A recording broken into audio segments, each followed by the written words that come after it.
ಪ್ರೀತಿಯುಳ್ಳ ದೇವಜನರೇ, ನಿಮ್ಮೆಲ್ಲರಿಗೂ ಯೇಸು ಕ್ರಿಸ್ತನ ಮಧುರವಾದ ನಾಮದಲ್ಲಿ ವಂದನೆಗಳು.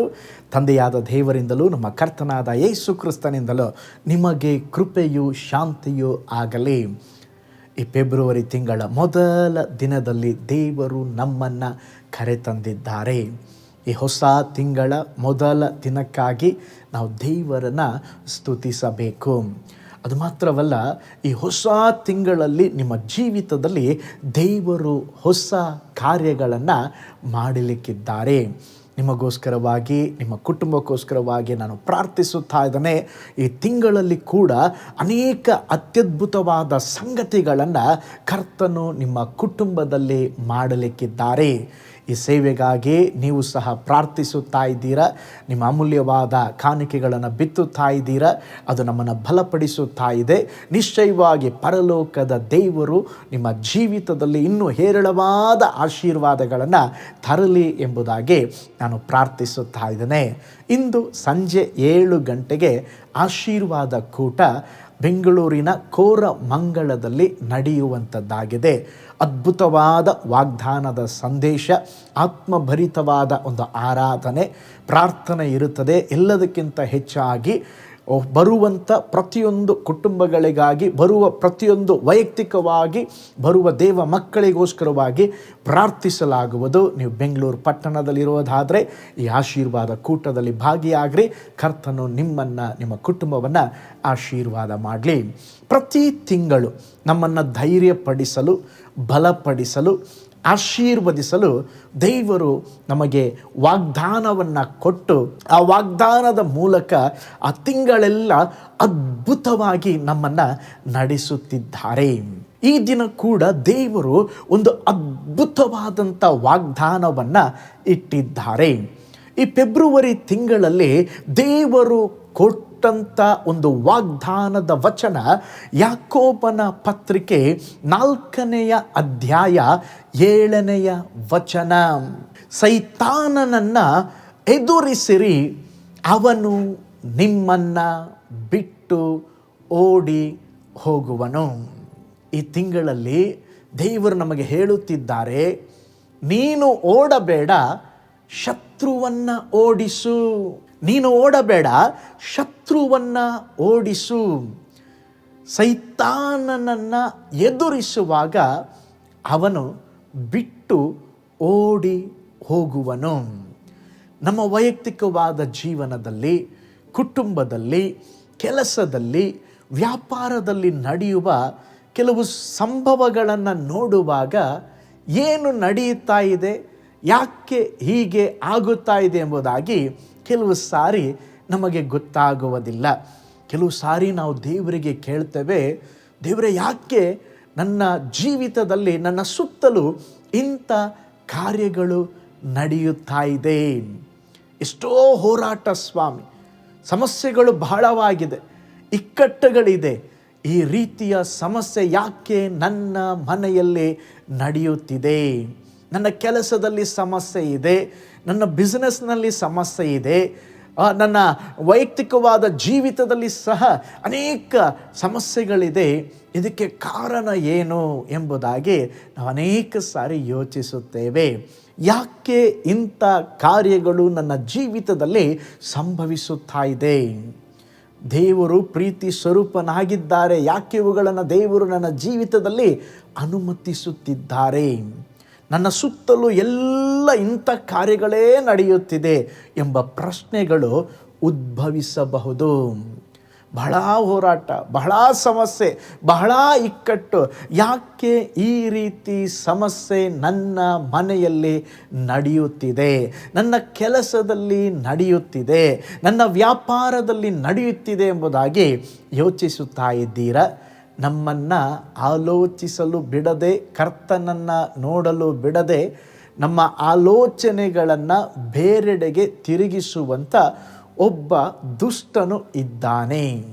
ಆ ದುಷ್ಟನನ್ನು, ಆ ವ್ಯಕ್ತಿಯನ್ನು ನೀವು ತಿಳಿದುಕೊಂಡ್ರೆ ಮಾತ್ರ ಇದೆಲ್ಲ ಯಾಕೆ ನಡೀತಾ ಇದೆ ಎಂಬುದಾಗಿ ನಿಮಗೆ ಅರ್ಥವಾಗುತ್ತೆ. ನಿಮ್ಮ ವಿರೋಧವಾಗಿ ಏನೋ ಮಾಡಿಸಿದ್ದಾರೆ. ನಮ್ಮ ಸುತ್ತಲಿರುವ ಮನುಷ್ಯರು ಮಾತ್ರ ಯಾಕೆ ನಮ್ಮನ್ನು ವಿರೋಧಿಗಳ ಥರ ನೋಡುತ್ತಾ ಇದ್ದಾರೆ? ಒಂದು ಕಾರ್ಯವನ್ನು ಸ್ಪಷ್ಟವಾಗಿ ಅರಿತುಕೊಳ್ಳ್ರಿ. ನಮಗೆ ಬರುವಂಥ ಎಲ್ಲ ಕಷ್ಟಗಳು, ಸಮಸ್ಯೆಗಳು, ಇಕ್ಕಟ್ಟುಗಳಿಗೆ, ಉಪದ್ರವಗಳಿಗೆ ಯಾರು ಕಾರಣ ಅಂತ ಹೇಳಿದ್ರೆ ನಾವು ಮನುಷ್ಯರನ್ನು ನೋಡುತ್ತೇವೆ. ನನ್ನ ಗಂಡನಿಂದಲೇ ಈ ಸಮಸ್ಯೆ, ನನ್ನ ಹೆಂಡತಿಯಿಂದಲೇ ಈ ಸಮಸ್ಯೆ, ನನ್ನ ಅತ್ತೆಯಿಂದಲೇ ಈ ಸಮಸ್ಯೆ, ನಮ್ಮ ಕೆಲಸಗಾರರಿಂದ, ನನ್ನ ಕೆಲಸ ಮಾಡುವ ಸ್ಥಳದಲ್ಲಿ ಮೇಲಧಿಕಾರಿಯಿಂದ, ಅಥವಾ ನನ್ನ ಜೊತೆ ಸೇವೆ ಮಾಡುವ ಸೇವಕರಿಂದ ಈ ರೀತಿಯ ಸಮಸ್ಯೆ ಬರುತ್ತಿದೆ ಎಂಬುದಾಗಿ ನಾವು ಅಂದುಕೊಳ್ಳುತ್ತೇವೆ. ಆದರೆ ಅದು ನಿಜವಲ್ರಿ. ಅದಕ್ಕೆಲ್ಲ ಕಾರಣ ಸೈತಾನನಾಗಿರುತ್ತಾನೆ. ದೇವ ಮಕ್ಕಳಿಗೆ ಒಬ್ಬ ವಿರೋಧಿ ಇದ್ದಾನ್ರಿ. ಕರ್ತನನ್ನು ಅಂಗೀಕರಿಸಿ ಹಿಂಬಾಲಿಸುವ ಮಕ್ಕಳಿಗೆ ಈ ವಿರೋಧಿಯು ಎಲ್ಲ ಸಮಸ್ಯೆಗಳಿಗೆ, ವೇದನೆಗಳಿಗೆ, ಹೋರಾಟಗಳಿಗೆ ಇವನೇ ಕಾರಣವಾಗಿದ್ದಾನೆ. ಅದಕ್ಕೆ 1 ಪೇತ್ರ 5ನೇ ಅಧ್ಯಾಯ 8ನೇ ವಚನದಲ್ಲಿ ನೋಡ್ತೇವೆ, ಸ್ವಸ್ಥ ಚಿತ್ತರಾಗಿರ್ರಿ, ಎಚ್ಚರವಾಗಿರ್ರಿ, ನಿಮ್ಮ ವಿರೋಧಿಯಾಗಿರುವ ಸೈತಾನನು ಗರ್ಜಿಸುವ ಸಿಂಹದ ಉಪಾದಿಯಲ್ಲಿ ಯಾರನ್ನ ನುಂಗಲಿ ಎಂದು ಹುಡುಕುತ್ತಾ ತಿರುಗುತ್ತಾನೆ. ಈ ವಚನ ಸೈತಾನನ ಕುರಿತಾಗಿ ಹೇಳುತ್ತದೆ. ಸೈತಾನನು ಗರ್ಜಿಸುವ ಸಿಂಹದ ರೀತಿಯಲ್ಲಿ ಯಾರನ್ನ ನುಂಗಲಿ ಎಂಬುದಾಗಿ ಅವನ ಎದುರು ನೋಡುತ್ತಾ ಇದ್ದಾನೆ. ನೋಡ್ರಿ, ಅನೇಕ ಸಾರಿ ನಾವು ಅಂದುಕೊಳ್ತೇವೆ, ತಪ್ಪಾಗಿ ತಿಳಿದುಕೊಳ್ತೇವೆ, ನನ್ನ ಗಂಡನೇ ಶತ್ರು, ನನ್ನ ಹೆಂಡತಿಯೇ ಶತ್ರು, ನನ್ನ ಅತ್ತೆಯೇ ಶತ್ರು, ನನ್ನ ಜೊತೆಯಲ್ಲಿರುವವರೇ ಶತ್ರು. ಆದರೆ ಬೈಬಲ್ ಹೇಳುತ್ತದೆ, ಮನುಷ್ಯರು ಶತ್ರು ಅಲ್ಲ, ಶತ್ರು ಮರೆಯಾಗಿದ್ದು ಅವರ ಮೂಲಕ ಕಾರ್ಯ ಮಾಡುತ್ತಿದ್ದಾನೆ. ಜನರ ವಿರುದ್ಧ ಅಲ್ಲ, ನಾವು ಹೋರಾಡಬೇಕಾದದ್ದು ಸೈತಾನನ ವಿರುದ್ಧವಾಗಿ ಹೋರಾಡಬೇಕು. ನಿಮಗೊಬ್ಬ ವೈರಿ ಇದ್ದಾನೆ. ಮನುಷ್ಯರು ವಿರೋಧಿಗಳಲ್ಲ, ಅದನ್ನು ನಾವು ಮೊದಲು ತಿಳಿದುಕೊಳ್ಳಬೇಕು. ಹಾಗಾದರೆ ನಮಗಿರುವಂಥ ವೈರಿ ಯಾರು? ಸೈತಾನನು. ನಿಮ್ಮ ವಿರೋಧಿಯಾಗಿರುವ ಸೈತಾನನು ಈ ಲೋಕದಲ್ಲಿ ನಮಗೆ ಒಬ್ಬರು ವಿರೋಧಿ ಇದ್ದಾನಂತ ಹೇಳಿದ್ರೆ ಅವನು ಸೈತಾನನು. ಅವನು ಸಿಂಹದ ಉಪಾದಿಯಲ್ಲಿ ಬರ್ತಾನೆ ವೇಷ ಹಾಕಿಕೊಂಡು, ಆದರೆ ಅವನು ಸಿಂಹ ಅಲ್ಲ. ಅದಕ್ಕೆ ಎಫೆಸ ಪತ್ರಿಕೆ 6ನೇ ಅಧ್ಯಾಯ 12ನೇ ವಚನ ಹೇಳುತ್ತದೆ, ನಾವು ಹೋರಾಡುವುದು ಮನುಷ್ಯ ಮಾತ್ರ ಸಂಗಡವಲ್ಲ, ರಾಜ್ಯತ್ವಗಳ ಮೇಲೆಯೋ, ಅಧಿಕಾರಿಗಳ ಮೇಲೆಯೋ, ಈ ಅಂಧಕಾರದ ಲೋಕಾಧಿಪತಿಗಳ ಮೇಲೆಯೋ ನಾವು ಹೋರಾಡುವವರಾಗಿದ್ದೇವೆ. ನಮಗೆ ಒಂದು ಹೋರಾಟ ಇದೆ ಅಂತ. ಯಾರೊಟ್ಟಿಗೆ?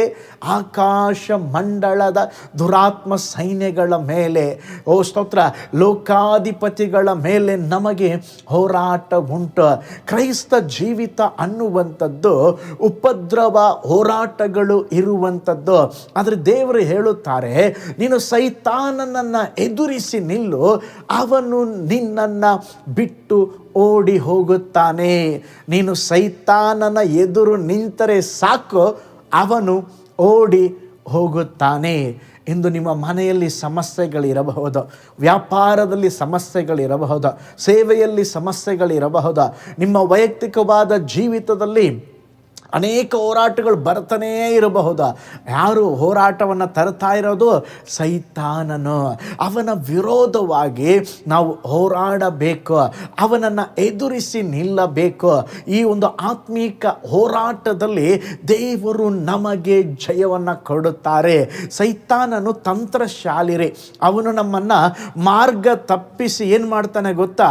ಮನುಷ್ಯರೇ ಕಾರಣ, ಅವರ ವಿರುದ್ಧವಾಗಿ ನೀನು ಹೋರಾಡು ಎಂಬುದಾಗಿ ಇನ್ನೂ ಗಲಿಬಿಲಿಯನ್ನು, ಅಸಮಾಧಾನವನ್ನು ಉಂಟು ಮಾಡುತ್ತಾನೆ. ಆದರೆ ನಮ್ಮ ಗುರಿ ಯಾರನ್ನ ಟಾರ್ಗೆಟ್ ಮಾಡಬೇಕಂದ್ರೆ ಸೈತಾನನನ್ನೇ ಟಾರ್ಗೆಟ್ ಮಾಡಬೇಕು, ಅವನನ್ನೇ ಎದುರಿಸಬೇಕು. ಎದುರಿಸಿ ನೀನು ಪ್ರಾರ್ಥಿಸುವಾಗ ನಿನ್ನ ಜೀವಿತದಲ್ಲಿ, ಮನೆಯಲ್ಲಿ, ಸೇವೆಯಲ್ಲಿ, ನೀನು ಮಾಡುವ ಕೆಲಸದಲ್ಲಿ ಒಂದು ದೊಡ್ಡ ವ್ಯತ್ಯಾಸವನ್ನು ನೀವು ನೋಡುತ್ತೀರಾ. ಮನುಷ್ಯರ ವಿರೋಧವಾಗಿ ನೀವು ಹೋರಾಡಬೇಡ್ರಿ, ಸೈತಾನನ ವಿರೋಧವಾಗಿ ಹೇಳ್ರಿ. ಆ ಮನುಷ್ಯನ ಮೂಲಕ ಸೈತಾನನೇ ನೀನು ಮಾಡುವ ಕಾರ್ಯಗಳನ್ನು ಯೇಸುವಿನ ನಾಮದಲ್ಲಿ ವಿರೋಧಿಸುತ್ತೇನೆ, ನಿನ್ನ ಕಾರ್ಯಗಳನ್ನು ನಾನು ಲಯಪಡಿಸುತ್ತೇನೆ ಎಂಬುದಾಗಿ ಹೇಳ್ರಿ. ಕರ್ತನು ನಿಮಗೆ ಜಯವನ್ನು ಕೊಡುತ್ತಾರೆ. ನೋಡ್ರಿ, ಈ ಸೈತಾನನು ಅವನು ಹಿಂದಿನಿಂದ ಮರೆಯಾಗಿದ್ದು ದೇವ ಮಕ್ಕಳಿಗೆ ವಿರೋಧವಾಗಿ ಅನೇಕ ಜನರನ್ನು ಎಬ್ಬಿಸ್ತಾನೆ. ಮನೆಯಲ್ಲೇ ಬಹಳ ದೂರ ಹೋಗೋದು ಬೇಕಾಗಿಲ್ಲ, ಗಂಡನನ್ನು ಹೆಂಡತಿಗೆ ವಿರೋಧವಾಗಿ ಪ್ರೇರೇಪಿಸ್ತಾನೆ, ಹೆಂಡತಿಯನ್ನು ಗಂಡನಿಗೆ ವಿರೋಧವಾಗಿ ಪ್ರೇರೇಪಿಸ್ತಾನೆ, ಅತ್ತೆಯನ್ನು ಸೊಸೆಗೆ ವಿರೋಧವಾಗಿ ಪ್ರೇರೇಪಿಸುತ್ತಾನೆ. ಆದರೆ ದೇವ ಮಕ್ಕಳು ಇದನ್ನು ಅರಿತುಕೊಳ್ಳಬೇಕು. ಏನಂತ ಹೇಳಿದ್ರೆ, ನಾವು ಸೈತಾನನ್ನು ಎದುರಿಸಿ ನಿಲ್ಲಬೇಕು, ಮನುಷ್ಯರನ್ನು ಅಲ್ಲ. ಸೈತಾನನ್ನು ಎದುರಿಸಿ ನಿಂತು ನೀವು ಪ್ರಾರ್ಥನೆ ಮಾಡಿದರೆ ಸಂಗತಿಗಳು ಸ್ತೋತ್ರ ಬದಲಾಗುವಂಥದ್ದಾಗಿದೆ. ಒಂದು ಅದ್ಭುತ ಸಾಕ್ಷಿಯನ್ನು ನಿಮ್ಮೊಂದಿಗೆ ಹಂಚಿಕೊಳ್ಳುತ್ತೇನೆ. ಒಂದು ಮನೆಯಲ್ಲಿ ದಿನವೂ ಜಗಳ ನಡೆಯುತ್ತಾ ಇತ್ತು. ಗಂಡ ಹೆಂಡತಿಯನ್ನು ದ್ವೇಷಿಸ್ತಾ ಇದ್ದ, ಹೆಂಡತಿ ಗಂಡನನ್ನು ಅವಳು ದ್ವೇಷಿಸ್ತಾ ಇದ್ದಳು, ಮಕ್ಕಳ ಮೇಲೆ ಕೋಪಗೊಳ್ಳುತ್ತಾ ಇದ್ದಳು. ಒಂದು ದಿನ ಪ್ರಾರ್ಥಿಸುವಾಗ ಪವಿತ್ರಾತ್ಮನು ಹೇಳಿದರು, ಇದಕ್ಕೆಲ್ಲ ಕಾರಣ ನಿನ್ನ ಗಂಡನಲ್ಲಮ್ಮ, ಸೈತಾನನು. ಆ ಸೈತಾನನನ್ನು ಎದುರಿಸು, ಪ್ರಾರ್ಥಿಸು, ನಿನ್ನ ಮನೆಯಲ್ಲಿ ಶಾಂತಿ ಉಂಟಾಗುತ್ತೆ ಎಂಬುದಾಗಿ ಹೇಳಿದಾಗ ಅದೇ ವಿಧದಲ್ಲಿ ಆ ಸಹೋದರಿ ಮಾಡಿದಾಗ ಒಂದು ಅದ್ಭುತ ನಡೆಯಿತು. ಓ ಸ್ತೋತ್ರ, ಸೈತಾನನ ಕ್ರಿಯೆಗಳು ಲಯವಾಗಿ ಮನೆಯಲ್ಲಿ ಶಾಂತಿ ಸಮಾಧಾನ ಉಂಟಾಯಿತು. ಪ್ರೀತಿಯುಳ್ಳ ದೇವ ಜನರೇ, ಸೈತಾನನ ತಂತ್ರಗಳು ಏನು ಗೊತ್ತಾ? ಜನರನ್ನು ಕಾರಣ ತೋರಿಸ್ತಾನೆ, ಮನೆಯಲ್ಲಿ ಇರುವ ಐಕ್ಯತೆಯನ್ನು ಕೆಡಿಸ್ತಾನೆ. ಓ ಸ್ತೋತ್ರ, ಅವನು ಭಯವನ್ನು ಹುಟ್ಟಿಸುತ್ತಾನೆ, ಅವನು ನಿರುತ್ಸಾಹ ಉಂಟು ಮಾಡುತ್ತಾನೆ. ಅವನ ತಂತ್ರಗಳನ್ನು ತಿಳಿಯಿರಿ. ಅದಕ್ಕೆ 1 ಪೇತ್ರ 5ನೇ ಅಧ್ಯಾಯ 8ನೇ ವಚನ ಹೇಳುತ್ತದೆ, ಸ್ವಸ್ಥ ಚಿತ್ತರಾಗಿರ್ರಿ, ಎಚ್ಚರವಾಗಿರ್ರಿ.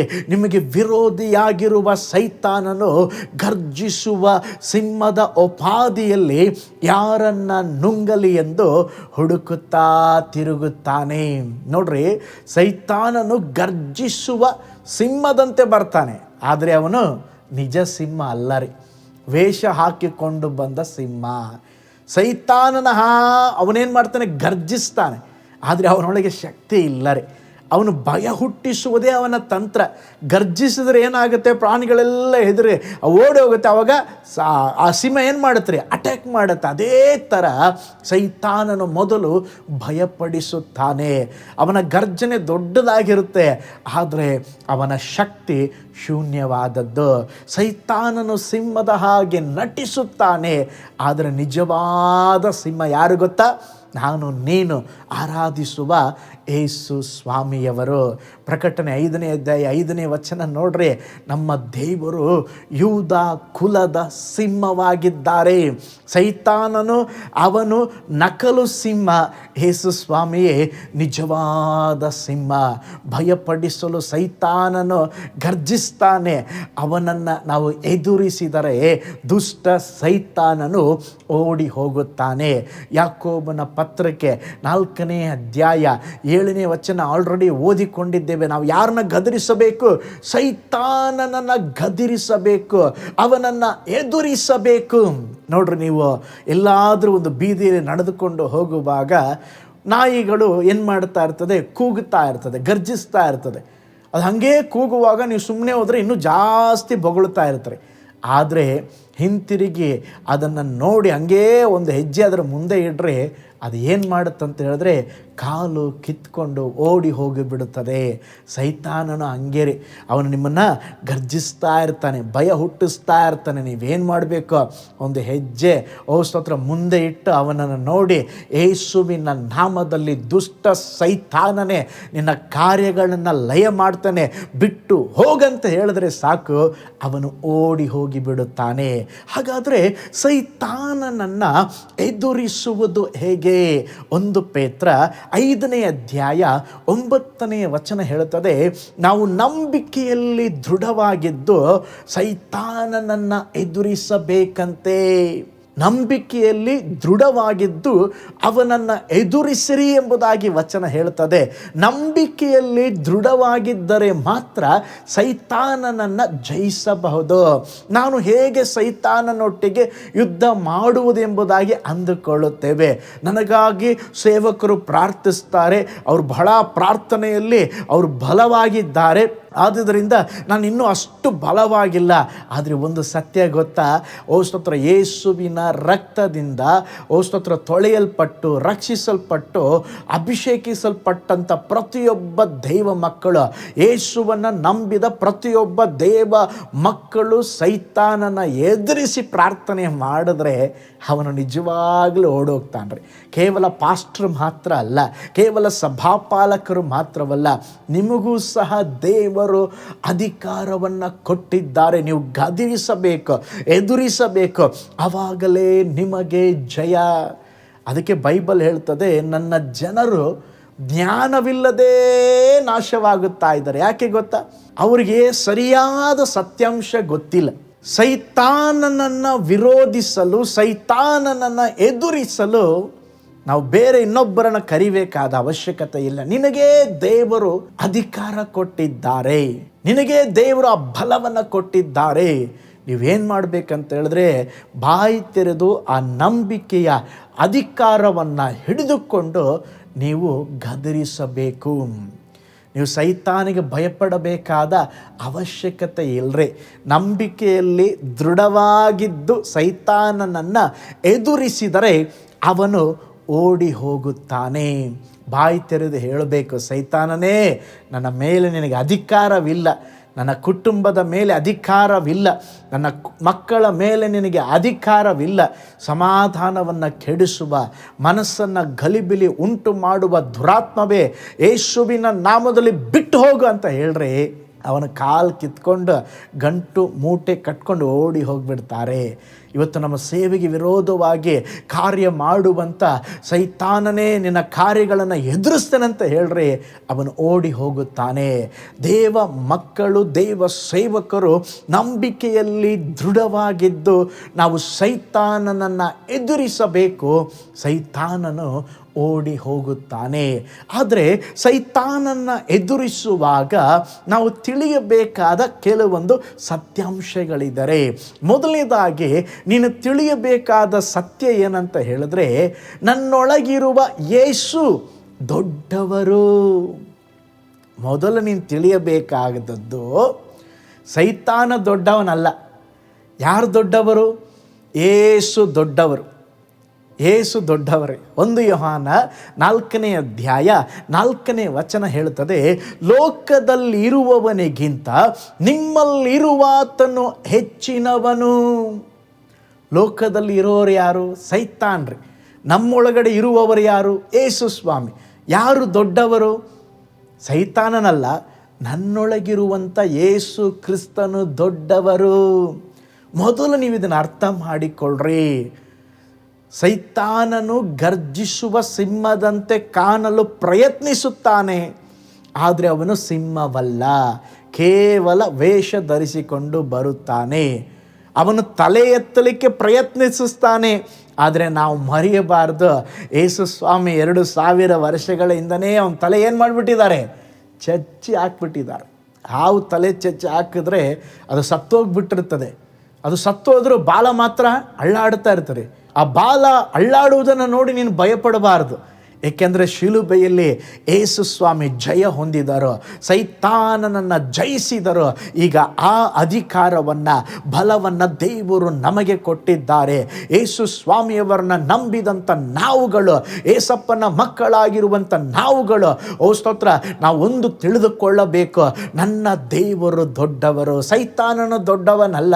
ನನ್ನ ದೇವರ ಶಕ್ತಿ ದೊಡ್ಡದು, ಸೈತಾನ ಶಕ್ತಿ ದೊಡ್ಡದಲ್ಲ ಎಂಬುದಾಗಿ ನೀವು ಯಾವಾಗ ತಿಳಿದುಕೊಳ್ತೀರೋ ಆವಾಗಲೇ ನಿಮ್ಮ ಮನೋನೇತ್ರಗಳು ತೆರೆಯಲ್ಪಟ್ಟು ನಿಮ್ಮ ಜೀವಿತದಲ್ಲಿ ಒಂದು ಜಯದ ಜೀವಿತವನ್ನು ಹೊಂದಿಕೊಳ್ಳಬಹುದು. ನೋಡ್ರಿ, ಸೈತಾನನನ್ನು ಕಾಲ ಕೆಳಗೆ ತುಳಿಯಿರಿ ಎಂಬುದಾಗಿ ಬೈಬಲ್ ಹೇಳುತ್ತೆ. ಏನು ಮಾಡಬೇಕಂದ್ರೆ, ಕೆಲವರೆಲ್ಲ ತಲೆ ಮೇಲೆ ಹೊತ್ಕೊಂಡು ನಡೀತಾ ಇದ್ದೀರ. ಅಯ್ಯೋ ಪಾಸ್ಟರ್, ನಿನ್ನೆ ಏನಾಯಿತು ಗೊತ್ತಾ ಪಾಸ್ಟರ್ ಮೊನ್ನೆ ಏನಾಯಿತು ಗೊತ್ತಾ ಪಾಸ್ಟರ್, ಆ ಸೈತಾನನ ಇದಾನಲ್ಲ ಪಾಸ್ಟರ್. ಹಲೋ, ಅವನು ಬಿಲ್ಡಪ್ ಮಾಡಿ ಅವನಿಗೆ ಒಂದು ಅರಮನೆ ಕಟ್ಟಿ ಸಿಂಹಾಸನದ ಮೇಲೆ ಕೂಡಿಸಬೇಡ್ರಿ. ಬೈಬಲ್ ಹೇಳುತ್ತದೆ, ಸೈತಾನನು ಎಲ್ಲಿರಬೇಕ್ರಿ? ಅವನು ನಿಮ್ಮ ತಲೆಯ ಮೇಲೆ ಅಲ್ಲ, ಸಿಂಹಾಸನದ ಮೇಲೆ ಅಲ್ಲ, ಕಾಲ ಕೆಳಗೆ ಇರಬೇಕು. ಏಕೆಂದರೆ ನಮ್ಮ ಒಳಗಡೆ ಇರುವ ದೇವರು ದೊಡ್ಡವರಾಗಿದ್ದಾರೆ. ಒಂದು ಉದಾಹರಣೆಯನ್ನು ಹೇಳ್ತೇನೆ. ಒಂದು ಗ್ರಾಮದಲ್ಲಿ ಒಬ್ಬ ಯೌವನಸ್ಥ ಇದ್ದನ್ರಿ. ಅವನು ದೊಡ್ಡ ಬಲಶಾಲಿ, ಬಳಿ ಕೆಲಸ ಮಾಡಬೇಕೆಂಬಂತ ಒಂದು ಆಸೆ ಇತ್ತು. ಲೋಕದಲ್ಲಿ ಯಾರು ಬಲಶಾಲಿ ಎಂಬುದಾಗಿ ಹುಡುಕುತ್ತಾ ಅನೇಕ ಪಟ್ಟಣಗಳನ್ನು ತಿರುಗದ. ಒಂದು ಕಡೆ ಭಯಂಕರವಾದ ಕುಸ್ತಿ ನಡೆಯುತ್ತಾ ಇತ್ತು. ಅದರಲ್ಲಿ ಒಬ್ಬನು ಒಳ್ಳೆ ಪೈಲ್ವಾನ. ಅವನು ನೋಡ್ದ, ಇವನೇ ತುಂಬ ಸ್ಟ್ರಾಂಗೆಸ್ಟ್ ಮ್ಯಾನ್ ಎಂಬುದಾಗಿ, ನಾನು ನಿಮಗೆ ಕೆಳಗೆ ಶಿಷ್ಯನಾಗಿ ಇರ್ತೇನೆ, ನಿಮಗೆ ಸಹಾಯ ಮಾಡ್ತೇನೆ ಎಂಬುದಾಗಿ ಹೇಳ್ದ. ಅವನ ಜೊತೆಲೇ ಹೋಗ್ತಾ ಇದ್ದ. ಅವನು ತಿಳ್ಕೊಂಡ, ನಾನು ಬಲಶಾಲಿ ಜೊತೆ ಇದ್ದೇನೆ. ಕೆಲವು ತಿಂಗಳು ಆದ ಮೇಲೆ ಒಂದು ದಿನ ರಾತ್ರಿ ಸ್ಮಶಾನ ಇರುವ ಮಾರ್ಗದಲ್ಲಿ ಹೋಗುತ್ತಿರುವಾಗ ಮಲ್ಲಿಗೆ ಹೂವಿನ ವಾಸನೆ ಬರ್ತಾ ಇತ್ತು. ಜಲ್ ಜಲ್ ಎಂಬಂತ ಒಂದು ಗೆಜ್ಜೆಯ ಶಬ್ದ. ಈ ಪೈಲ್ವಾನು ಕೇಳ್ದ, ಅವನ ಜೊತೆ ಇದ್ದಂಥ ಅವನ ಅಸಿಸ್ಟೆಂಟು ಕೇಳ್ದ. ಅವನು ಭಯದಿಂದ, ಇಲ್ಲಿ ದೆವ್ವ ಇದ್ದಂಗಿದೆ, ಭಯದಿಂದ ನಡಗಿ ಓಡಲಿಕ್ಕೆ ಆರಂಭಿಸಿದ. ಯುವಕನು ಯೋಚನೆ ಮಾಡ್ದ, ಇವನು ಬಲಶಾಲಿ ಅಂತ ಅಂದ್ಕೊಂಡೆ. ಇವನು ಬಲಶಾಲಿ ಅಲ್ಲ. ಯಾರು ಬಲಶಾಲಿ? ದೆವ್ವ ಬಲಶಾಲಿ. ಮೇಲೆ ನಾನು ಏನು ಮಾಡ್ತೇನೆ? ದೆವ್ವಕ್ಕೆ ಅಧೀನವಾಗಿ ಅದಕ್ಕೆ ಅಸಿಸ್ಟೆಂಟ್ ಆಗಿರ್ತೇನೆ ಎಂಬುದಾಗಿ. ನಂತರ ಅವನು ಆ ದೆವ್ವಕ್ಕೆ ಅಸಿಸ್ಟೆಂಟ್ ಆಗಿ ಇದ್ದಂತೆ. ಒಂದು ದಿವಸ ಹಾಗೇ ಅವನೆಲ್ಲ ಕೆಲಸ ಮಾಡ್ಕೊಂಡು ಹೋಗ್ತಾ ಇದ್ದ. ಹೋಗುವಾಗ ಒಂದು ದಿನ ಮನೆಯಲ್ಲಿ ಪ್ರಾರ್ಥನೆ ಮಾಡ್ತಾ ಇದ್ರಂತೆ. ಪ್ರಾರ್ಥನೆ ಮಾಡುವಾಗ ಈ ಸೈತಾನನು ಅಲ್ಲಿ ಹೋಗಲಿಕ್ಕೆ ಆಗಲಿಲ್ಲಂತೆ. ಆಗ ಕೇಳಿದಂತೆ ಈ ವ್ಯಕ್ತಿ, ಯಾಕೆ ಅಲ್ಲಿ ಹೋಗ್ತಾ ಇಲ್ಲ? ನೀನು ಬಹಳ ಸ್ಟ್ರಾಂಗ್ ಅಲ್ವಾ? ಆಗ ದೆವ್ವ ಹೇಳ್ತಂತೆ, ನಾನು ಸ್ಟ್ರಾಂಗ್ ಅಲ್ಲಪ್ಪ, ನನಗಿಂತ ಸ್ಟ್ರಾಂಗ್ ಆದ ಒಬ್ಬರು ದೇವರಿದ್ದಾರೆ, ಯೇಸು ಸ್ವಾಮಿ. ಅವ್ರ ಹೆಸರು ಹೇಳಿದ್ರೆ ನನಗೆ ನಿಲ್ಲಿಕ್ಕಾಗೋದಿಲ್ಲ. ಏಸಪ್ಪನ ಯಾರು ಆರಾಧನೆ ಮಾಡ್ತಾರೋ ಅಂಥ ಮನೆಯರಿಗೆ ನಾನು ಹೋಗಲಿಕ್ಕೆ ಸಾಧ್ಯವಾಗೋದಿಲ್ಲ. ಅವರೇ ಪ್ರಪಂಚವನ್ನು ಸೃಷ್ಟಿ ಮಾಡಿದ ದೇವರು. ಆಗ ಯವನಸ್ಥ ತಿಳ್ಕೊಂಡಂತೆ, ಹಾಗಾದರೆ ಈ ಲೋಕದಲ್ಲಿ ನಿಜವಾದ ಶಕ್ತಿಶಾಲಿ ಯಾರಂತ ಹೇಳಿದ್ರೆ ದೇವರು. ಅದಕ್ಕೆ ಬೈಬಲ್ ಹೇಳ್ತದೆ, ಲೋಕದಲ್ಲಿರುವವನಿಗಿಂತ ನಮ್ಮೊಳಗಿರುವ ದೇವರು ದೊಡ್ಡವನು. ದೇವ ಮಕ್ಕಳು ಇದನ್ನು ತಿಳಿದುಕೊಳ್ಳಬೇಕ್ರೆ. ಓ ಸ್ತೋತ್ರ, ನನ್ನ ದೇವರು ದೊಡ್ಡವನು, ಸೈತಾನನಿಗಿಂತ ದೊಡ್ಡವರು ನಮ್ಮ ದೇವರು. ಎರಡನೇದಾಗಿ, ನೀವು ಸೈತಾನನನ್ನು ಎದುರಿಸುವಾಗ ನೀವು ತಿಳಿಯಬೇಕಾದಂಥ ಸತ್ಯ ಏನಂತ ಹೇಳಿದ್ರೆ, ದೇವರು ನಮಗೆ ಅಧಿಕಾರವನ್ನು ಕೊಟ್ಟಿದ್ದಾರೆ. ಯಾವ ಅಧಿಕಾರ? ವೈರಿಯ ಸಮಸ್ತ ಬಲವನ್ನು ತುಳಿಯುವ ಅಧಿಕಾರ. ನೋಡ್ರಿ, ಕೆಲವರು ಟ್ರಾಫಿಕ್ ಪೊಲೀಸ್ ಇರ್ತಾರೆ, ಕೆಲವರು ನೋಡ್ರಿ ಬಹಳ ತಳ್ಳಗಿರ್ತಾರೆ. ಒಂದು ದೊಡ್ಡ ಕಂಟೈನರ್ ಲಾರಿ ಬರ್ತಾನೇ ಇರ್ತದೆ. ಇವ್ರು ಹೋಗಿ ಹಿಂಗೆ ಕೈ ತೋರಿಸಿದ್ರೆ ಸಾಕು, ತಳ್ಳಗಿದ್ದಾರೆ. ಆದರೆ ಕೈ ತೋರಿಸಿದರೆ ಆ ಸಮವಸ್ತ್ರ ಹಾಕಿಕೊಂಡು ಎಂಥ ದೊಡ್ಡ ಲಾರಿ ಇದ್ರೂ ನಿಲ್ಲುತ್ತೆ. ಯಾಕೆ ಹೇಳ್ರಿ? ಅವರಿಗಿದ್ದಂಥ ಅಧಿಕಾರ, ಅದೇ ವಿಧದ ಅಧಿಕಾರವನ್ನು ದೇವರು ತನ್ನ ಮಕ್ಕಳಿಗೆ ಕೊಟ್ಟಿದ್ದಾರೆ. ಲೂಕನ ಬರೆದ ಸುವಾರ್ತೆ 10ನೇ ಅಧ್ಯಾಯ 19ನೇ ವಚನವನ್ನು ನೋಡ್ರಿ. ಹಾವುಗಳನ್ನು, ಚೇಳುಗಳನ್ನು, ವೈರಿಯ ಸಮಸ್ತ ಬಲವನ್ನು ತುಳಿಯುವುದಕ್ಕೆ ನಿಮಗೆ ಅಧಿಕಾರ ಕೊಟ್ಟಿದ್ದೇನೆ, ಯಾವುದು ನಿಮಗೆ ಕೇಡು ಮಾಡುವುದೇ ಇಲ್ಲ. ದೇವರ ವಾಕ್ಯ ಹೇಳುತ್ತದೆ, ಆತನ ಮಕ್ಕಳಿಗೆ ಯಾವ ಕೇಡು ಆಗುವುದಿಲ್ಲಂತೆ. ದೇವರು ಮತ್ತೆ ಹೇಳುತ್ತಿದ್ದಾರೆ, ನಿಮಗೆ ಹಾವುಗಳನ್ನು ಚೇಳುಗಳನ್ನು ತುಳಿಯುವಂಥ ಅಧಿಕಾರ ಕೊಟ್ಟಿದ್ದೇನೆ. ಅದರ ಅರ್ಥ ಏನು? ನಿಜವಾದ ಹಾವಲ್ಲ, ನಿಜವಾದ ಚೇಳಲ್ಲ. ಅದರ ಅರ್ಥ ಏನಂತ ಹೇಳಿದ್ರೆ, ಹಾವು ಚೇಳಿನ ಹಾಗೆ ಇರುವ ಸೈತಾನನ ಕ್ರಿಯೆ. ಹಾವು ಮತ್ತು ಚೇಳು ಹಿಂದೇನೋ ಕಚ್ಚುತ್ತೆ, ಚೇಳು ಮುಂದೇನೋ ಕಚ್ಚುತ್ತೆ. ಈ ವಿಷ ಗುಣವುಳ್ಳಂಥ ಸೈತಾನನ ಹಾಗೆ ಎಲ್ಲಿ ಹೋದರೂ ದೇವರ ಮಕ್ಕಳಿಗೆ ತೊಂದರೆ ಕೊಡಲಿಕ್ಕೇ ಇದ್ದಾನೆ. ಆದರೆ ದೇವರು ಹೇಳುತ್ತಾರೆ, ಅವುಗಳನ್ನು ತುಳಿಯುವ ಅಧಿಕಾರ ಕೊಟ್ಟಿದ್ದೇನೆ. ನಾನು ಆಲ್ರೆಡಿ ತುಳಿದು ಹಾಕ್ಬಿಟ್ಟಿದ್ದೇನೆ. ನೀವು ಏನು ಮಾಡಬೇಕು? ತುಳಿದು ಹಾಕ್ರಿ. ನೀವು ರಕ್ಷಿಸಲ್ಪಟ್ಟಿದ್ರೆ, ಅಭಿಷೇಕ ಹೊಂದಿದ್ರೆ, ಆತ್ಮದಲ್ಲಿ ತುಂಬಿ ಪ್ರಾರ್ಥನೆ ಮಾಡುತ್ತಾ ಇದ್ದರೆ, ದೇವರು ನಮಗೆ ಅಧಿಕಾರ ಕೊಟ್ಟಿದ್ದಾರೆ. ಏನಂತ ಹೇಳಿದ್ರೆ, ಸೈತಾನನನ್ನು ತುಳಿದು ಹಾಕುವ ಅಧಿಕಾರ ಕೊಟ್ಟಿದ್ದಾರೆ. ಅದಕ್ಕೆ ನಾವು ಹೇಳಬೇಕು, ಯೇಸು ಸ್ವಾಮಿ ನನಗೆ ಅಧಿಕಾರ ಕೊಟ್ಟಿರುವುದರಿಂದ ಹಾವು ಚೇಳುಗಳನ್ನು ತುಳಿಯುತ್ತೇನೆ, ಯಾವ ವಿರೋಧಿಯ ಬಲವು ನನ್ನನ್ನು ಮುಟ್ಟದೆ ಎಂಬುದಾಗಿ ಸೈತಾನನ ಎದುರಿಸಿ ನಿಲ್ರಿ, ದೇವರು ಜಯ ಕೊಡುತ್ತಾರೆ. ಅನೇಕ ವಿಶ್ವಾಸಿಗಳಿಗೆ ತಮ್ಮ ಅಧಿಕಾರ ಏನೆಂಬುದಾಗಿ ತಿಳಿಯದೆ ಸೈತಾನನಿಗೆ ಭಯಪಡುತ್ತಾ ಜೀವಿಸುತ್ತಾ ಇದ್ದಾರೆ.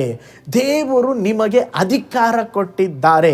ನೀವು ಆ ಅಧಿಕಾರವನ್ನು ಉಪಯೋಗಿಸಬೇಕು. ಒಬ್ಬ ಸಹೋದರಿ, ಅವರ ಮನೆಯಲ್ಲಿ ಅವರ ಮಗುವಿಗೆ ದುರಾತ್ಮದಿಂದ ಬಾಧಿಸಲ್ಪಟ್ಟಿದ್ದಳು. ಮಧ್ಯರಾತ್ರಿ ಆದರೆ ಸಾಕು ಅಳುತ್ತಾ ಇದ್ದಳು, ಕಿರಿಚಾಡುತ್ತಾ ಇದ್ಳು. ಈ ಸಹೋದರಿ ಮೊಣಕಾಲು ಹಾಕಿ ದೇವರನ್ನ ಬೇಡಿಕೊಂಡಳು. ಕೆಲವು ಸಾರಿ ಉಪವಾಸ ಪ್ರಾರ್ಥನೆ ಮಾಡಿದರು, ಆದರೆ ಏನು ಬದಲಾವಣೆ ಆಗಲಿಲ್ಲ. ಅವರು ಇವ್ರನ್ನ ಕರೆಸಿದ್ರು, ಅವಾಗಲೂ ಏನು ಬದಲಾವಣೆ ಆಗಲಿಲ್ಲ. ಒಂದು ದಿವಸ ಹಂಗೇ ಪ್ರಾರ್ಥನೆ ಮಾಡುವಾಗ ದೇವರು ಹೇಳಿದ್ರಂತೆ, ಮಗಳೇ, ನಾನೇ ನಿನಗೆ ಅಧಿಕಾರ ಕೊಟ್ಟಿದ್ದೇನೆ. ನೀನು ಸೈತಾನನ ಎದುರಿಸಿ ನಿಲ್ಲು, ಖಂಡಿಸು, ಪ್ರಾರ್ಥಿಸು, ಅದ್ಭುತ ನಡೀತದೆ. ಈ ಸಹೋದರಿ ಆ ಮಗಳ ಬಳಿ ಹೋಗಿ ಹೇಳಿದಳು, ಅವಳ ತಲೆ ಮೇಲೆ ಕೈ ಇಟ್ಟು ಹೇಳಿದಳು, ನನ್ನ ಮಗಳನ್ನು ಕಾಡಿಸುವ, ಪೀಡಿಸುವ ದುಷ್ಟ ಸೈತಾನನೇ, ತೊಂದರೆಗೊಳಿಸುವ ಸೈತಾನನೇ, ಈ ಕ್ಷಣವೇ ನನ್ನ ಮಗಳನ್ನು ಬಿಟ್ಟು ಹೋಗು ಎಂಬುದಾಗಿ ಪ್ರಾರ್ಥನೆ ಮಾಡಿದಳು. ಪ್ರೇಯರ್ ಮಾಡುವಾಗಲೇ ದುರಾತ್ಮ ಮಗಳ ಶರೀರದಲ್ಲಿ ಬಿಟ್ಟು ಓಡಿ ಹೋಯಿತು. ಈ ಅಧಿಕಾರ ಆ ತಾಯಿಯವರಿಗೆ ಮಾತ್ರವಲ್ಲ, ಸಹೋದರಿಗೆ ಮಾತ್ರವಲ್ಲ, ದೇವರನ್ನು ನಂಬುವ ಪ್ರತಿಯೊಬ್ಬರಿಗೂ ಈ ಅಧಿಕಾರ ಕೊಟ್ಟಿದ್ದಾರೆ. ಎಷ್ಟೇ ದೊಡ್ಡ ಸೈತಾನ ಬಂದರು, ಮಾಟ ಮಂತ್ರ ಎಂಥದಿರಲಿ, ನೀವು ಎದುರಿಸಿ ನಿಂತು ಯೇಸುವಿನ ನಾಮದಲ್ಲಿ ಆಜ್ಞಾಪಿಸುವಾಗ ಅದ್ಭುತ ನಡೆಯುತ್ತದೆ. ಸೈತಾನನು ಓಡಿ ಹೋಗ್ತಾನೆ. ಸೈತಾನನ ಕೋಟೆ ಕೊತ್ತಲಗಳು ಯೇಸುವಿನ ನಾಮದಲ್ಲಿ ಕೆಡವಲ್ಪಡುತ್ತದೆ. ನೀವು ಹೇಳಬೇಕ್ರೆ ಪ್ರತಿದಿನ ಬಾಯಿ ತೆರೆದು ಅಧಿಕಾರದಿಂದ ಹೇಳಬೇಕು.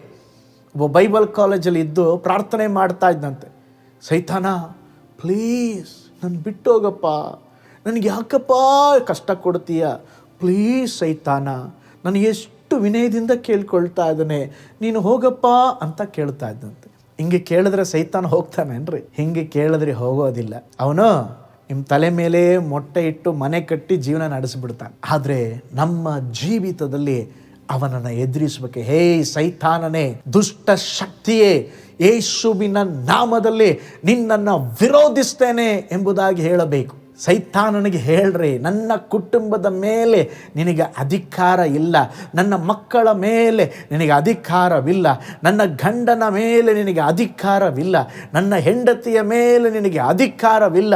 ಅತ್ತೆ ಸೊಸೆ ಮೂಲಕ ಕ್ರಿಯೆ ಮಾಡುವ ದುಷ್ಟ ದುರಾತ್ಮವೇ, ಖಂಡಿಸ್ತೇನೆ, ತೊಲಗಿ ಹೋಗು ನನ್ನ ಮನೆ ಬಿಟ್ಟು ಅಂತ ಹೇಳ್ರಿ. ಪ್ರಾರ್ಥಿಸಿ ನೋಡ್ರಿ, ನಿಮ್ಮ ಮನೆಯಲ್ಲಿ ಅನೇಕ ಬದಲಾವಣೆಯನ್ನು ನೋಡುವಿರಿ. ಯೇಸುವಿನ ನಾಮದಲ್ಲಿ, ಯೇಸುವಿನ ಅಧಿಕಾರ ಉಳ್ಳ ನಾಮದಲ್ಲಿ, ಓ ಸ್ತೋತ್ರ, ನಿಮ್ಮ ಜೀವಿತದಲ್ಲಿ ಅದ್ಭುತ ನಡೆಯುವಂಥದ್ದಾಗಿದೆ. ಮೂರನೇದಾಗಿ, ಸೈತಾನನ್ನು ಎದುರಿಸುವಾಗ ನೀವು ತಿಳಿಯಬೇಕಾದಂಥ ಒಂದು ಸತ್ಯ ಏನಂತ ಹೇಳಿದ್ರೆ, ಯಾವ ಕೇಡು ನಿಮಗೆ ಸಂಭವಿಸುವುದಿಲ್ಲ. ಕೀರ್ತನೆಗಳು 91:10 ಯಾವ ಕೇಡು ನಿನಗೆ ಸಂಭವಿಸದು, ಉಪದ್ರವವು ನಿನ್ನ ಗೂಡಾರದ ಸಮೀಪಕ್ಕೂ ಬಾರದು.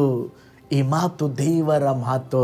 ಇದು ಪಾಸ್ಟರ್ ಮಾತಲ್ಲರಿ, ಇದು ಸ್ವತಃ ದೇವರ ವಚನ ಹೇಳ್ತದೆ. ಯಾವ ಕೇಡು ನಿನಗೆ ಸಂಭವಿಸುವುದಿಲ್ಲ. ಸೈತಾನನು ಬರುವನು, ಸಮಸ್ಯೆಗಳು ಬರುವವು, ಆದರೆ ಅವು ನನ್ನನ್ನು ನಾಶ ಮಾಡಲು ಆಗುವುದಿಲ್ಲ. ಏಕೆಂದರೆ ದೇವರ ಕರ ನನ್ನ ಮೇಲಿದೆ, ನನ್ನ ಕುಟುಂಬದ ಮೇಲಿದೆ. ದೇವರ ವಾಗ್ದಾನ ಇದೆ, ಯಾವುದು ನಿಮಗೆ ಕೇಡು ಮಾಡುವುದೇ ಇಲ್ಲ.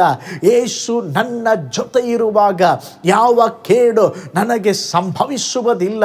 ಮಾಟ ಮಂತ್ರ ದುಷ್ಟ ಶಕ್ತಿ ಯಾವುದೇ ಕೇಡು ಮಾಡಲು ಸಾಧ್ಯವಿಲ್ಲ. ಯಾಕೆಂದರೆ ಯೇಸುವಿನ ರಕ್ತ ನನ್ನ ಮೇಲೆ, ನನ್ನ ಮಕ್ಕಳ ಮೇಲೆ, ನನ್ನ ಕುಟುಂಬದ ಮೇಲಿದೆ. ಓ ಸ್ತೋತ್ರ. ಸೈತಾನನು ನಿಮ್ಮನ್ನು ಮುಟ್ಟಲು ಸಾಧ್ಯವಿಲ್ಲ. ಆದರೆ ನೀವು ಸೈತಾನನಿಗೆ ಅವಕಾಶ ಕೊಟ್ರೆ, ಸ್ಥಳ ಕೊಟ್ರೆ ಅವನು ಬರ್ತಾನೆ. ದೇವರು ನಿಮ್ಮನ್ನು ಮುಟ್ಟಲಿಕ್ಕೆ ಬಿಡೋದಿಲ್ಲ. ದೇವರ ವಾಗ್ದಾನ, ಯಾವ ಕೇಡು ನಿನ್ನ ಬಳಿ ಬರದು. ಆದರೆ ನೀನು ಸೈತಾನನಿಗೆ ಅವಕಾಶ ಕೊಟ್ಟರೆ ಮಾತ್ರ ಅವನು ಬರ್ತಾನೆ. ಆದುದರಿಂದ ದೇವ ಮಕ್ಕಳೇ, ಸೈತಾನನಿಗೆ ಅವಕಾಶ ಕೊಡಬೇಡ್ರಿ, ಅವನನ್ನು ಎದುರಿಸಿ ನಿಲ್ರಿ.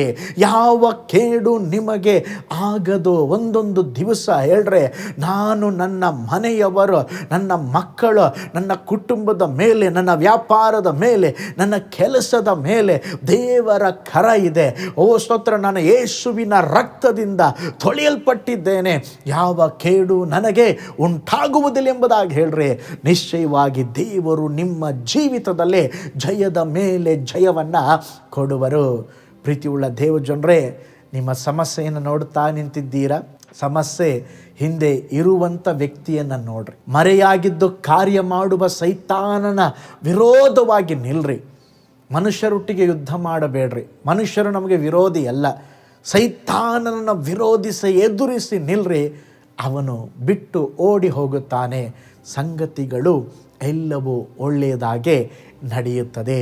ಹಾಗಾದರೆ ಆ ಅಧಿಕಾರವನ್ನು ಹಿಡಿದುಕೊಂಡು ನಂಬಿಕೆಯಿಂದ ಎದುರಿಸಿ ನಿಲ್ಲಿರಿ. ಸೈತಾನನು ಎಲ್ಲಿಂದ ಹೋರಾಡುತ್ತಾನೆ?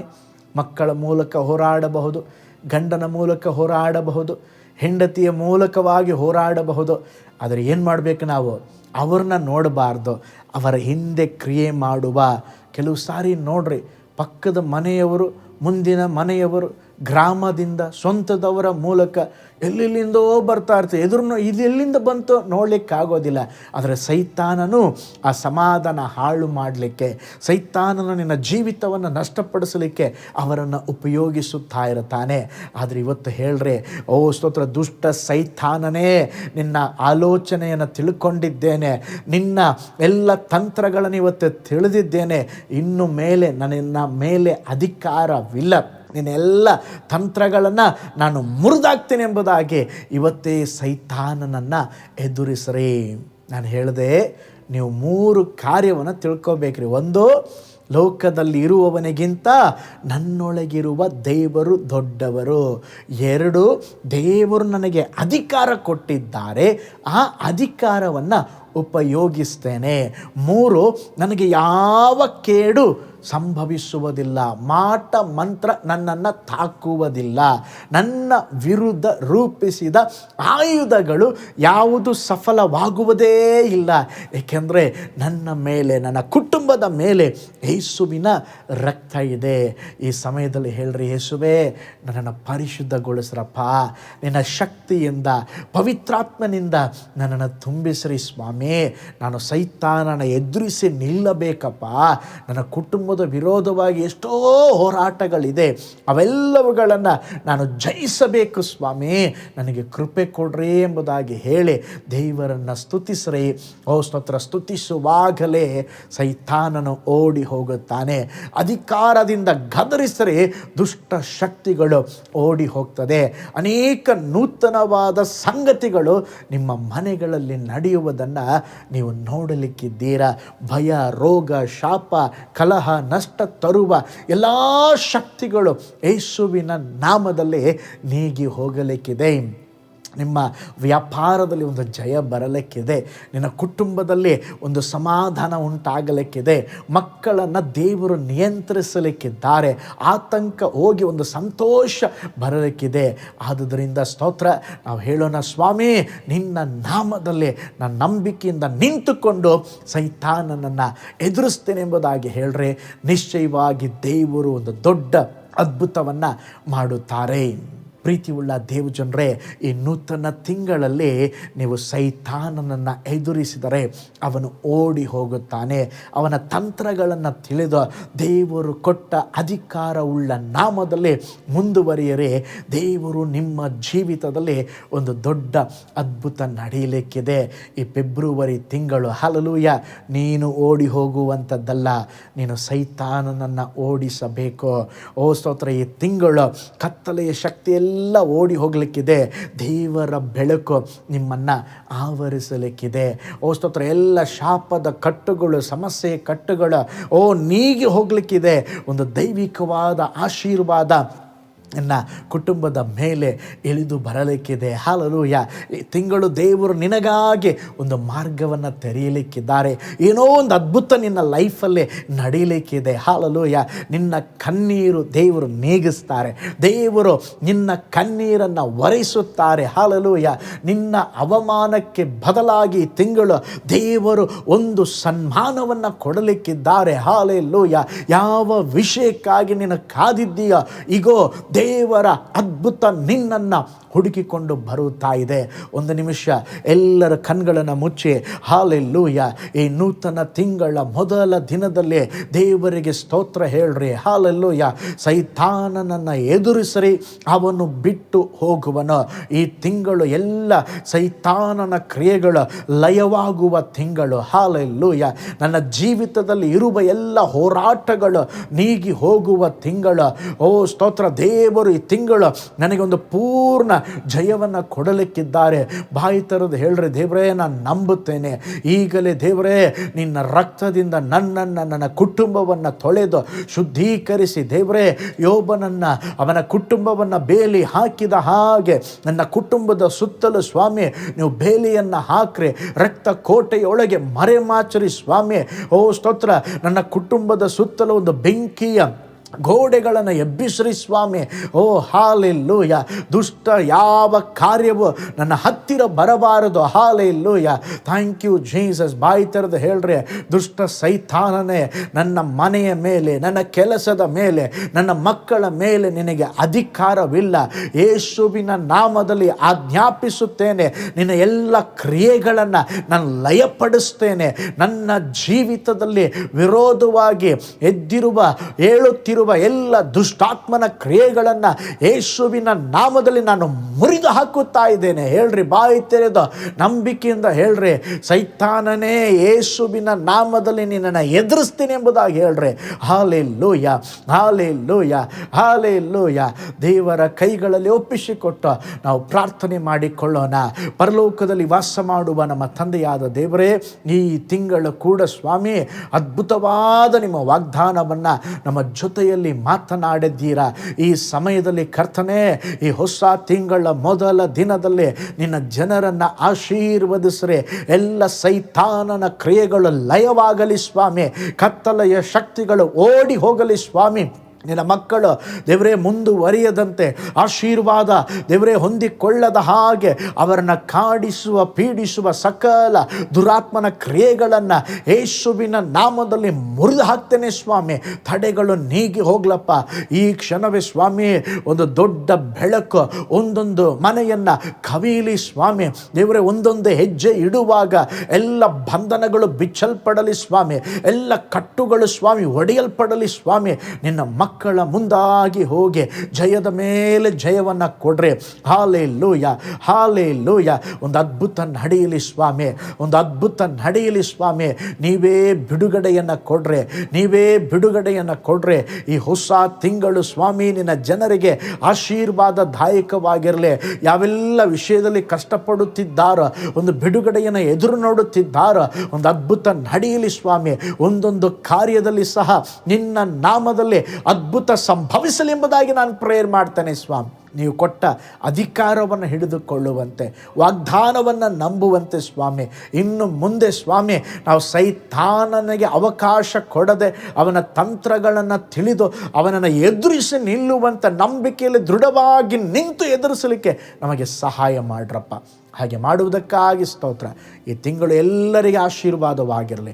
ಈ ತಿಂಗಳು ಅನೇಕ ಕುಟುಂಬಗಳಲ್ಲಿ ಅದ್ಭುತ ನಡೆಯಲಪ್ಪ ದೇವರೇ ಸ್ತೋತ್ರ. ಈ ತಿಂಗಳು ಎಕ್ಸಾಮ್ ಬರೆಯುವ ಮಕ್ಕಳ ಮೇಲೆ ನಿಮ್ಮ ವಿಶೇಷವಾದ ಕರ ಇರಲಿ ಸ್ವಾಮಿ. ಸ್ತೋತ್ರ. ಸೆಕೆಂಡ್ PUC ಎಕ್ಸಾಮ್ ಬರೆಯುತ್ತಿರುವಂಥ, ಇನ್ನು SSLC ಬರೀಲಿಕ್ಕೆ ಹೋಗುವಂಥ ಮಕ್ಕಳ ಮೇಲೆ ನಿಮ್ಮ ವಿಶೇಷವಾದ ಕೃಪೆ ಇರಲಿ ಸ್ವಾಮಿ. ಅವರಿಗೆ ಒಳ್ಳೆ ಜಯವನ್ನು ಕೊಡ್ರಿ, ಒಳ್ಳೆ ಪ್ರಿಪೇರ್ ಆಗಲಿಕ್ಕೆ ಸಹಾಯ ಮಾಡ್ರಿ. ಅದು ಮಾತ್ರವಲ್ಲ ದೇವರೇ ಸ್ತೋತ್ರ, ಅನೇಕರು ಯಾವೆಲ್ಲ ಅದ್ಭುತಕ್ಕಾಗಿ ಕಾದಿದ್ದಾರೋ ಒಂದು ಅದ್ಭುತ ಸಂಭವಿಸಲಿ ಸ್ವಾಮಿ. ಗರ್ಭ ಫಲವನ್ನು ಅನುಗ್ರಹಿಸಲಿ ಕರ್ತನೆ. ಒಂದು ಒಳ್ಳೆ ಕೆಲಸಕ್ಕಾಗಿ ಕಾಯ್ತಿರುವವರಿಗೆ ಕೆಲಸವನ್ನು ಕೊಡ್ರಿ ಸ್ವಾಮಿ. ಸ್ತೋತ್ರ. ಹಾಲೆಲೂಯ. ನಿನ್ನ ನಾಮದಲ್ಲಿ ಸ್ವಾಮಿ ಈ ಕ್ಷಣ ಈ ಪ್ರಾರ್ಥನೆಯಲ್ಲಿ ದೇವರೇ ಭಾಗಿಯಾಗಿ ಏನೆಲ್ಲ ಅವರ ಮನಸ್ಸಿನಲ್ಲಿ ಕೇಳಿಕೊಳ್ಳುತ್ತಿದ್ದಾರೋ ಅದ್ಭುತ ಸಂಭವಿಸಲಿ ಎಂಬುದಾಗಿ ನಾನು ಪ್ರೇಯರ್ ಮಾಡ್ತೀನಪ್ಪ. ಅದ್ಭುತ ಸಾಕ್ಷಿ ಕೇಳಿಸಿಕೊಳ್ಳೋದಕ್ಕೆ ನಮಗೆ ಸಹಾಯ ಮಾಡಿರಿ. ಈ ಸೇವೆಯನ್ನು ನೆನಪು ಮಾಡಿಕೊಂಡು ದೇವರೇ ಅನೇಕ ಜನರು ಅಪ್ಪ ಕಾಣಿಕೆಯನ್ನು ಬಿತ್ತುವ ನಿನ್ನ ಮಕ್ಕಳುಂಟು, ಅವರೆಲ್ಲರನ್ನ ಧಾರಾಳವಾಗಿ ಆಶೀರ್ವಾದ ಮಾಡಿರಿ. ನಿನ್ನ ಶಾಂತಿ ಸಮಾಧಾನ ಒಂದೊಂದು ಕುಟುಂಬದಲ್ಲಿ ಸ್ವಾಮಿ ಇರಲಿ ಎಂಬುದಾಗಿ ನಾನು ಪ್ರಾರ್ಥಿಸ್ತೇನೆ. ಫೆಬ್ರವರಿ ತಿಂಗಳು ಒಂದು ಆಶೀರ್ವಾದದ ತಿಂಗಳಾಗಿ, ಒಂದು ಬಿಡುಗಡೆಯ ತಿಂಗಳಾಗಿ, ಅನೇಕ ಸ್ವಾಮಿ ನಿಮ್ಮಿಂದ ಅನೇಕ ಆಶೀರ್ವಾದಗಳನ್ನು ಹೊಂದುವ ತಿಂಗಳಾಗಿ ಮಾರ್ಪಡಿಸಿಕೊಡ್ರಿ. ನಿನ್ನ ನಾಮದಲ್ಲಿ ನಿನ್ನ ಜನರನ್ನು ಬ್ಲೆಸ್ ಮಾಡ್ತಾನೆ ಸ್ವಾಮಿ. ಆಶೀರ್ವದಿಸ್ರಿ, ಕೃಪೆಯಿಂದ ತುಂಬಿಸ್ರಿ. ನಿನ್ನ ಕರಗಳಲ್ಲಿ ಒಪ್ಪಿಸಿಕೊಡ್ತವೆ. ದೊಡ್ಡ ಕಾರ್ಯ ಮಾಡಿರಿ ಸ್ವಾಮಿ. ಹಾಗೆ ಮಾಡಿದ್ದಕ್ಕಾಗಿ ಸ್ತೋತ್ರ. ಯೇಸುವಿನ ಹೆಸರಿನಲ್ಲಿ ತಂದೆಯೇ, ಆಮೇನ್. Price lord. ನಿಮಗಾಗಿ ನಿಮ್ಮ ಕುಟುಂಬಕ್ಕಾಗಿ ನಾನು ಪ್ರಾರ್ಥಿಸ್ತಾ ಇದ್ದೇನೆ. ಈ ಫೆಬ್ರವರಿ ತಿಂಗಳಲ್ಲಿ ನೀವು ಓಡಿ ಹೋಗಬಾರದು, ಸೈತಾನನನ್ನು ಓಡಿಸಿರಿ. ಅನೇಕ ಕಾರ್ಯಗಳಿಗೆ ದೇವರೊಂದು ದೊಡ್ಡ ಅದ್ಭುತ ಮಾಡಲಿಕ್ಕಿದ್ದಾರೆ. ನೀವು ಅದ್ಭುತ ಸಾಕ್ಷಿ ನೀವು ಹೇಳಲಿಕ್ಕಿದ್ದೀರ. ಈ ತಿಂಗಳು ಎದುರು ನೋಡದ ವಿಧದಲ್ಲಿ ಅನೇಕ ಕಾರ್ಯಗಳನ್ನು ದೇವರು ನಿಮ್ಮ ಜೀವಿತದಲ್ಲಿ ಮಾಡಲಿಕ್ಕಿದ್ದಾರೆ. ಅದನ್ನು ಅನುಭವಿಸಲಿಕ್ಕಿದ್ದೀರಾ. ನಿಮ್ಮ ಜೀವಿತದಲ್ಲಿ ಅದನ್ನು ನಡೆದ ಮೇಲೆ ಅದನ್ನು ಹಾಗೆ ನೀವು ಕುಟುಂಬದವರು ಮಾತ್ರ ಅನುಭವಿಸೋದಲ್ಲ, ನಮ್ಮೊಟ್ಟಿಗೆ ನಿಮ್ಮ ಅದ್ಭುತವಾದ ಸಾಕ್ಷಿಯನ್ನು ಹಂಚಿಕೊಳ್ಳ್ರೆ ನಾವು ಸಹ ಅದನ್ನು ಕೇಳಿ ಕರ್ತನ ನಾಮವನ್ನು ನಾವು ಮಹಿಮೆ ಪಡಿಸ್ತೇವೆ. ಇಂದು ಸಂಜೆ 7 ಗಂಟೆಗೆ ಬೆಂಗಳೂರಿನ ಕೋರಮಂಗಲದಲ್ಲಿ ಆಶೀರ್ವಾದ ಕೂಟ ಇರುವಂಥದ್ದಾಗಿದೆ. ನೀವು ಬೆಂಗಳೂರಿನ ಪ್ರಾಂತ್ಯದಲ್ಲಿ ಇರುವುದಾದರೆ ಈ ಕೂಟಕ್ಕೆ ಬಂದು ಭಾಗಿಯಾಗ್ರಿ. ನಿಮಗಾಗಿ ನಿಮ್ಮ ಕುಟುಂಬಕ್ಕಾಗಿ ಪ್ರಾರ್ಥಿಸ್ತೇನೆ. ದೇವರು ದೊಡ್ಡ ಕಾರ್ಯವನ್ನು ಮಾಡಲಿ. God bless you all. ಕರ್ತನಲ್ಲಿ ಪ್ರಿಯರೇ, ಈ ಸಂದೇಶ ಮತ್ತು ಪ್ರಾರ್ಥನೆ ನಿಮಗೆ ಆಶೀರ್ವಾದಕರವಾಗಿದ್ದರೆ, ದೇವರು ನಿಮ್ಮನ್ನು ಪ್ರೇರೇಪಿಸಿದರೆ, ನಂಬಿಕೆಯಿಂದ ಸಾಗುವ ಈ ಸೇವೆಗೆ ನಿಮ್ಮ ಅಮೂಲ್ಯವಾದ ಕಾಣಿಕೆಯನ್ನು ಬಿತ್ತಿರಿ. ಪ್ರೀತಿಯ ದೇವಜನರೇ, ವಾಯ್ಸ್ ಆಫ್ ಹೋಪ್ ಮಿನಿಸ್ಟ್ರಿಯ ವತಿಯಿಂದ ಕೋರಮಂಗಲದಲ್ಲಿ ಪ್ರತಿ ಭಾನುವಾರ ಬೆಳಿಗ್ಗೆ 9:30ಕ್ಕೆ ಕನ್ನಡ ಆರಾಧನೆ ನಡೆಯುತ್ತಿದೆ. ಆತ್ಮಭರಿತವಾದ ಆರಾಧನೆ, ಮನಮುಟ್ಟುವ ಸಾಕ್ಷಿ, ಬಲಪಡಿಸುವ ದೇವ ಸಂದೇಶ. ಬನ್ನಿ, ನಮ್ಮೊಂದಿಗೆ ಭಾಗಿಯಾಗಿ ಕರ್ತನನ್ನು ಆರಾಧಿಸಿರಿ. ನೂತನ ತಿಂಗಳ ಆಶೀರ್ವಾದ ಕೂಟ ಪ್ರತಿ ತಿಂಗಳು ಮೊದಲ ದಿನ ಸಂಜೆ 7 ಗಂಟೆಗೆ. ಪ್ರತಿ ತಿಂಗಳು 2ನೇ ಶನಿವಾರ ಬಿಡುಗಡೆ ಉಪವಾಸ ಪ್ರಾರ್ಥನೆ ಕೂಟ ಬೆಳಿಗ್ಗೆ 10:30ಕ್ಕೆ. ನಿಮಗಾಗಿ ಪ್ರಾರ್ಥಿಸಬೇಕೆ? ನಿಮಗೆ ಯಾವುದಾದರೂ ಪ್ರಾರ್ಥನೆ ಮನವಿಗಳು ಇರುವುದಾದರೆ ಕೆಳಗಿನ ನಂಬರಿಗೆ ಕರೆ ಮಾಡಿ ಅಥವಾ ವಾಟ್ಸಪ್ ಮಾಡಿ. ಈ ಆತ್ಮಿಕ ಸಂದೇಶಗಳು ನಿಮಗೆ ಆಶೀರ್ವಾದಕರವಾಗಿದ್ದರೆ ಲೈಕ್ ಮಾಡಿರಿ. ಇಂಥ ಅದ್ಭುತ ಸಂದೇಶ ಪ್ರತಿದಿನ ನೋಡಲು ಬಯಸುವುದಾದರೆ ಸಬ್ಸ್ಕ್ರೈಬ್ ಮಾಡಿ ಹಾಗೂ ಇತರರೊಂದಿಗೆ ಶೇರ್ ಮಾಡಿರಿ. ಕರ್ತನು ನಿಮ್ಮನ್ನು ನಿಮ್ಮ ಕುಟುಂಬವನ್ನು ಆಶೀರ್ವದಿಸಲಿ.